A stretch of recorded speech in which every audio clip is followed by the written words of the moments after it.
Zidane Danny, Electro Ninja here, and welcome back to Electro Ninja's Lab.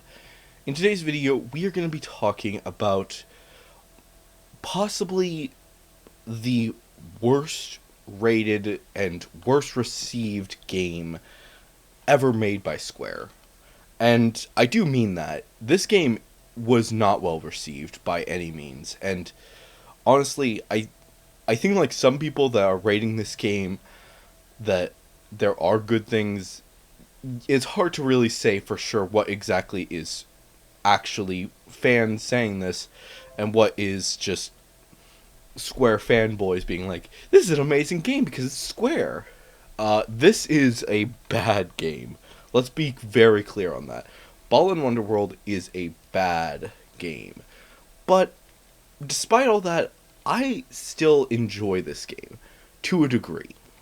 The game is not well made, at least in a lot of degrees. It has amazing artwork, and honestly, it's a really pretty game, but the game itself was really badly made. And we're going to talk about that specifically.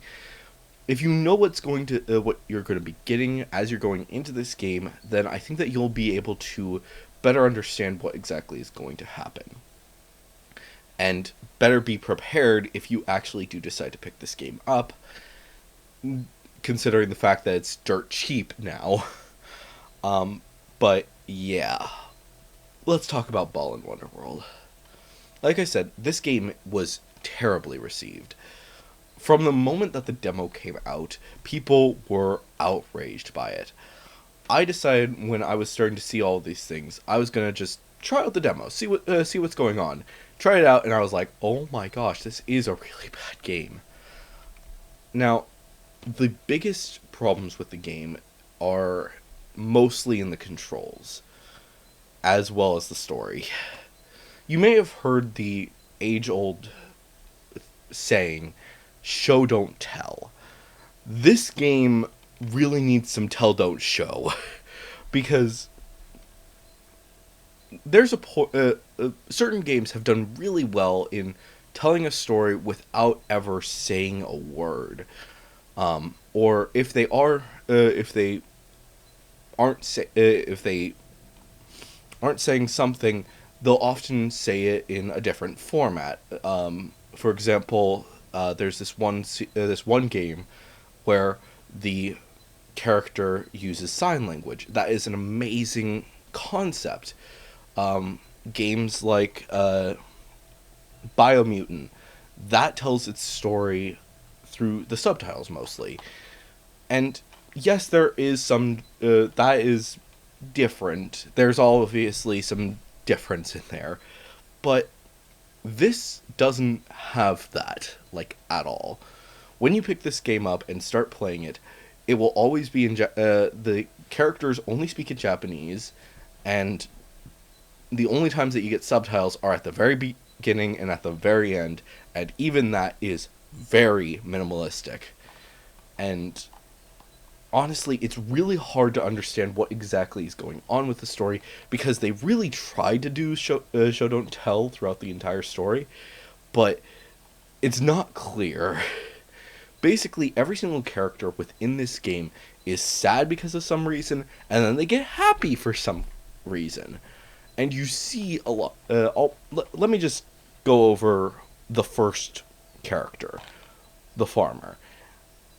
The farmer is sad because his crops have been destroyed. He gets happy when you free him from the monster, because now his crops are growing bountifully. That's not a joke. That is actually what happens. And a lot of other characters are very similar to this. There's a bug girl who wants to show her friends stuff about bugs, but no one's interested. People think she's a freak. And then when you help her out, she realizes that there are certain people that are willing to talk to her about the insects and stuff like that. And that happens over and over again throughout the entire series, and it's just throughout all of the different worlds. And there are 12 of these worlds.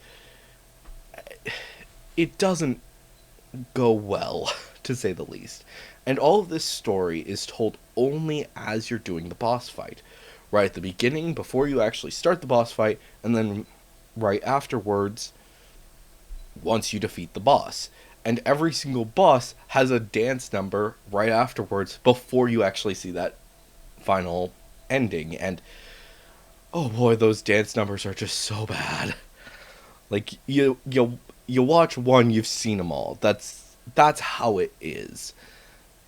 And basically, all they do is they bring in all of the different creatures from that specific world, and you get to see them all dancing alongside you and the person that you just saved. And that's it, over and over again, and it's hard to understand.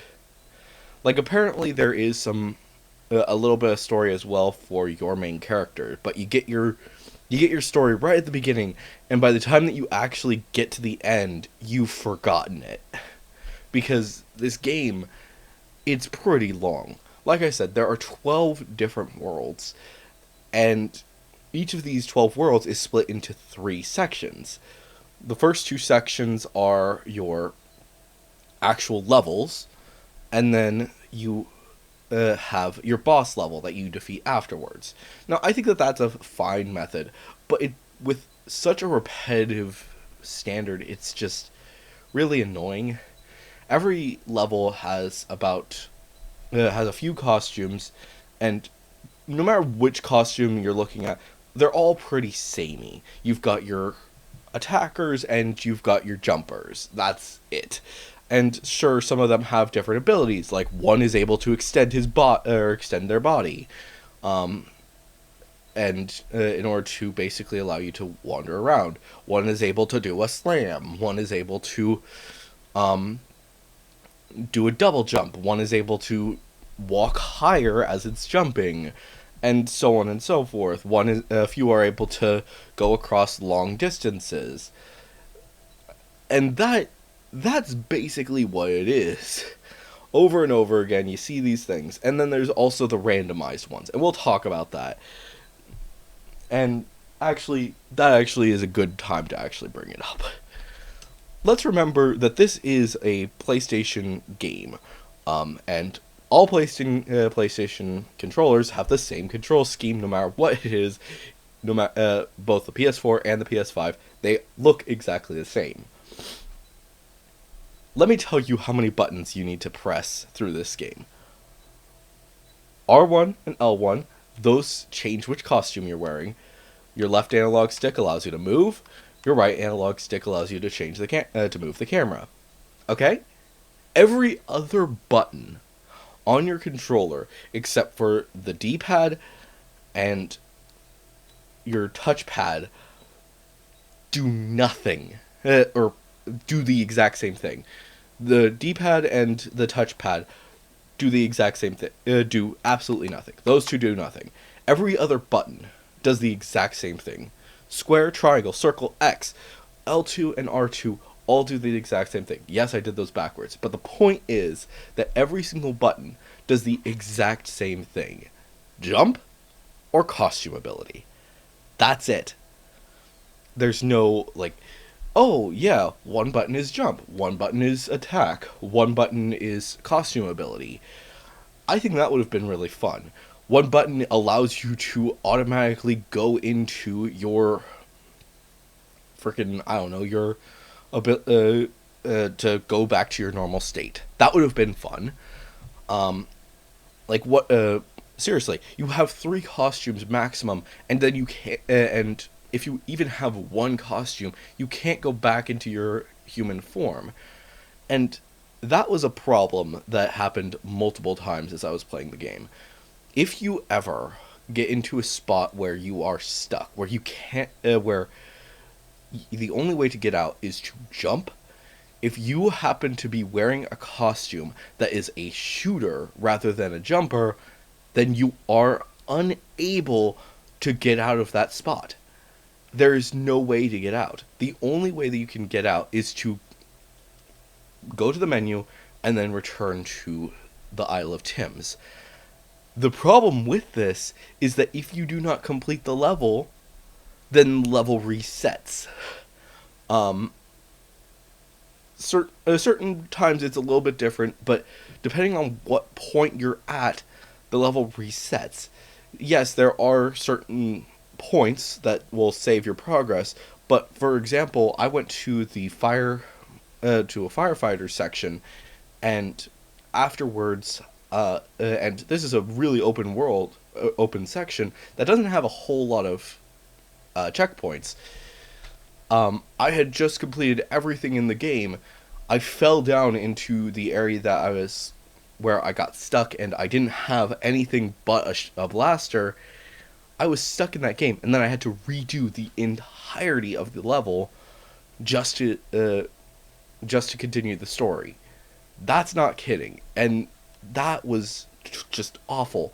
And there are many points like this that you may not notice right away, but if you happen to be in a character, if your only character that you have at that time happens to be a shooter, you end up being stuck there, and it's awful. It's really, really badly orientated, really badly done, and like I said, it's bad.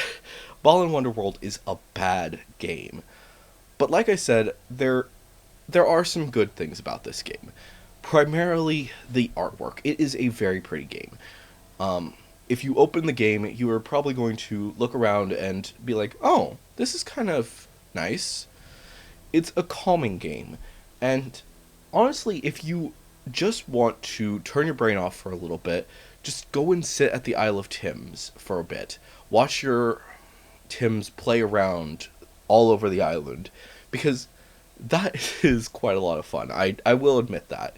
The Isle of Tims is your main base, and one of the main things that you have to do there is you have to gather a lot of Tims from across the worlds, and you have to bring them gems. These gems will then will then be used so that you can play around, basically, and see all of these different really cool cutscenes, and basically your Isle of Tims gets more improved as you collect more Tims and more gems. It builds the Tower of Tims. It builds the clock up at the very top. It builds trampolines around. It does lots of different things, and it's kind of fun to just watch your Tims having fun as they're doing that, as they're building up your tower and all of this stuff. It's fun. That's fun. But that's the best part of the game, is relaxing while you're watching your Tims have fun. And that's it. Of course, the rest of the game, you can go around and have a little bit of fun just trying to do the levels, but it's not the most fun. Like I said, there's no real story in the game, and there's no any story that makes sense, and controls are awful. But another thing that really annoys me are the minigames. There are two major types of minigames. The first is the sports minigame, which, sorry, in different worlds, you will find these special gems, which are basically your costumes, and these costumes will allow you to play a certain minigame. Usually it has to do with sports. There's golf, there's baseball, soccer, and bowling, I think are the four games. Those are easy, just get them done, you're done. No need to worry about them whatsoever. But then there's the other minigame, and this minigame, one, made me want to pull my hair out 1,000 times, because it is a pain in the backside. Basically, not necessarily a pain in the backside, more of just boring as frick. The whole point of this little minigame is to play as Balan as he's going through fighting something, and that's it. You press a button in order to make him do certain things. You do it too late, you do it too early, you miss, you have issues. But the thing is that all of these little mini games with him are so repetitive. There are, I think, 3 different versions, 2 of which are just different versions where he's fighting, which I guess they actually like randomize a little bit. Um, but they're so repetitive, and you're not really going to notice the difference. And then there is the actual battle with the main bad guy of the series, who looks exactly like Balan except that he's dark, and you you fight him, and that's it. And it's really bad. You have to everything is exactly the same. You have to time your button presses, or you have to press your button really fast. And if you don't get it perfect, you're not gonna get one of your Balan statues. And the biggest problem with this is that it starts out with your first 4 levels. You only have to do that once per level. Per level, not per world. That is 2 per world. But you have to do that once per level.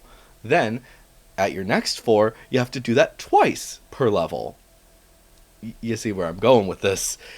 And then the last 4 levels, you have to do that 3 times per level, and it just gets boring beyond measure, and it's just like, what am I doing with my life? And the other issue is that with all of the other Balan statues, they're still out there. You still have the same amount all the way through, and it's just, I don't get it. There's a lot of problems with it. Now, there are some things that I think that they could easily do to improve the game. And I want to talk briefly about that if they ever... I don't think they're going to listen to this. And they're probably never going to touch Balan Wonderworld again, considering how bad it did. Even though they continue to still say, we suggest it, don't listen to them. But let's actually talk about what I would actually do to improve this game. So first off, I mentioned the controls earlier. Firstly, make a button that'll always be jump. No matter what costume you're in, you will always jump with this button. I think that is a fair thing to do, because honestly, you need it. Then square, I would say, because that often is the best. That is what a lot of systems do. Have that be your attack. Just probably your punch, or if the character doesn't have arms, that'll just immediately go to the costume ability. And then circle should be your costume ability, I think, because a lot of these different outfits have different costume abilities, and I think that would have actually been really interesting if they did more with that, because many of these different costumes look like they should have different abilities. All of the randomized ones, I think that you should immediately be able to press circle and just have your ability going. The box fox, that's actually a character. You should be able to press circle and he immediately turns into an indestructible box. The lantern guy, you press circle, his lantern comes on, and then you don't have to worry about it, because that's one of the most irritating things in the game, where it's flashing instead of, oh yeah, this is permanent, because, oh my gosh, that's really annoying. Like I said, basically, if you don't have it going, it just goes out every now and again, and you basically have to wait until it goes back on, and it's irritating. And there's lots of points with that thing, and that, like I said, that irritates me. And then triangle, I think, should always be to immediately go back to your, well, normal self. Being able to be your normal self in multiple different situations would be very useful. And let's be honest, we sometimes need it. Of course, if we're doing the whole system like that, it's not necessarily going to be as necessary, or as helpful, but if you're able to change back into your normal self at any point as you're playing through the game, sometimes it's just going to be a little bit easier to handle the game. So, yeah, or understand where you are. I don't know. Next up, spread the story out, or do some actual dialogue throughout the game. maybe when you first arrive, that's when you find out about the different things. Maybe you get little bits and pieces of your story as you go through this. As you go through, you don't just having everything bad happening right at the beginning of the boss fight, and then afterwards you get everything good. That feels too quick. So what I would do is spread out the bad stuff. Maybe start out when you first go into the first level, or you first start dealing with this thing, with the specific world. Oh, get introduced to the character. Things aren't bad, things aren't good, they're just kind of ordinary. Then, when you finish off the level, something bad happens. You start the next level, something else bad happens. And then so on and so forth until you finally get to the boss fight and you see how bad things have gotten. And then at the end, you defeat the boss, and then you are able to see how things were able to be turned around. I think that would have been a good way to actually handle it a lot better. Obviously, they didn't do that, and that irritates me. Maybe add some dialogue, get some interesting information on the characters. That's going to be something that they're not going to do because they already have the cutscenes. They're not going to add more cutscenes. The little buttons and changing the buttons concept, that they might do. They might do that a little bit. Don't know, don't care. Point is, try and get that done because that would actually help make this game a lot better. After that, though, upgrade the Isle of Tims. Like, seriously, that's one of the most fun parts of the game. I think that one thing that you should do is have something showing of your progress on the actual Isle of Tims for each world. Because you have all of these really nicely designed places. Maybe once you've defeated the boss, the character starts living on your island. Maybe as you unlock the different costumes, the actual creatures that represent those costumes start wandering around your Isle of Tims. Maybe they just stay in that specific world, but that would be interesting if they actually wandered around. Maybe the character starts living there, and maybe they can sell you certain items that will help you out. I know they're not going to do items and stuff, but that would be interesting if they would allow you to, maybe instead of using all of your gems to upgrade the Isle of Tims, maybe you can use certain gems to then buy certain costumes that you've already unlocked, and just buy some more extra sets of them, because the constant them going away and being destroyed, that is a bit of an issue. Obviously, if you've done the level multiple times, then that's usually not going to be an issue, but the problem is that especially the higher level ones, they become a lot trickier to keep your specific costumes, because if you mess up even once, then you're going to mess up with all of them and lose all of your costumes, because you need to have a balance of your costumes. You need to have one that is able to do certain things. You're going to need a costume that does other things. Especially the fire level, you'll want to have the mouse all the time once you've done that fire level. Always have the mouse available, because then you can get all of the costumes as quickly as possible, and you don't even have to worry about getting keys. So, seriously, have that be just have those costumes, if you've unlocked them, have them be available as basically something that you can buy. They don't maybe the hard to get ones are a little bit more expensive. Maybe the cheap one, maybe the very easy to get ones, the ones that you are required to get through the story, those ones you can just get automatically. That would make a lot of sense. Like, there are usually about 4 costumes that you're required to get throughout the story. Have those be dirt cheap, seriously. Or have the boss fight ones be the dirt cheap ones, and then maybe go up a level for the second, for the others. And then that final one that is really hard to find, and you aren't required to get it, have that one be the most expensive one. I think that would have made a lot more sense. And seriously, just saying, that would make things a lot better and a lot easier to handle as you're playing through the game. Because let's be honest, the Isle of Tims, they don't necessarily need all of those gems, because they'll still play even if they don't have any gems. They're not going to do much, but they'll do a little bit. So being able to use your gems and having to decide, okay, do I use these gems to buy certain costumes, or do I use them to improve my Isle of Tims? That's a decision that you have to make, and you have to be careful with what you use. And it'll help out when you actually decide to go, I'm going to go face off against certain bosses, because sometimes you need to have certain items to actually go and face the bosses.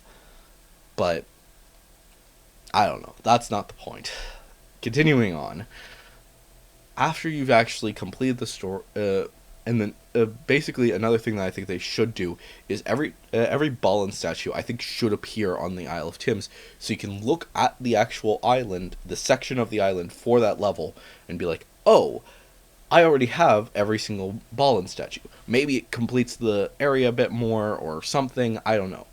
Maybe you get to explore a certain area of the character's life. That would be interesting. They didn't do it, but it would be interesting. Like, as you collect more Balan statues, it does more for them. That would, basically, the Balan statues are useless beyond that, so having something would make a lot more sense. And like I said, as you continue on, you get more and more stuff, and you complete the level. Boom, you're done. Everything's good. You continue on with your life. I think that would be a much better way to handle the game, and maybe it could actually improve the game. Maybe it will actually bring people in who aren't just going to be shitting on your game. Because seriously, Square, every time that you say, we still suggest this game, you're basically just saying, yeah, we want you to shit on our game. Because this game has so much bad press. And honestly, if the game continues to get this much bad press, it's going to end up being really bad. And here's another thing. People are still thinking about No Man's Sky, how it was back in the day. Sure, now the game is much better, but if you were to actually take a lesson from what No Man's Sky did and actually fix this game, I think that you'll actually get a lot more money from it.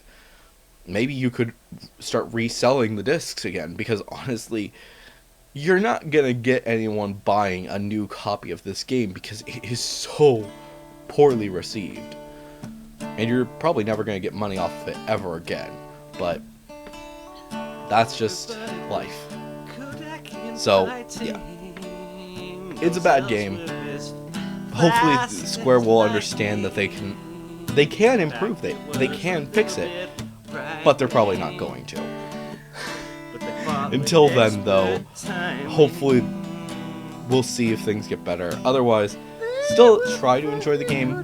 Know that it's not a good game, but know that it can also be a good game to just relax and turn off your brain for a little bit, because that's honestly all that it's good for. It's a game that you can shut your brain off for a good few hours and just mess around with it. It's not a 0 out of 10. It's a 5 out of 10. Because, yeah. But anyways, guys, hopefully you've enjoyed this video. If you have, please make sure to leave a like, leave your thoughts and theories down in the comments below. And of course, if you guys do have any theories, make sure to say theory review somewhere in the comment. Anyways, guys, I've been Electric Ninja, and I will see you guys next time. But on. Those elves were as fast as lightning. In fact, it was a little bit frightening. They fought with expert timing.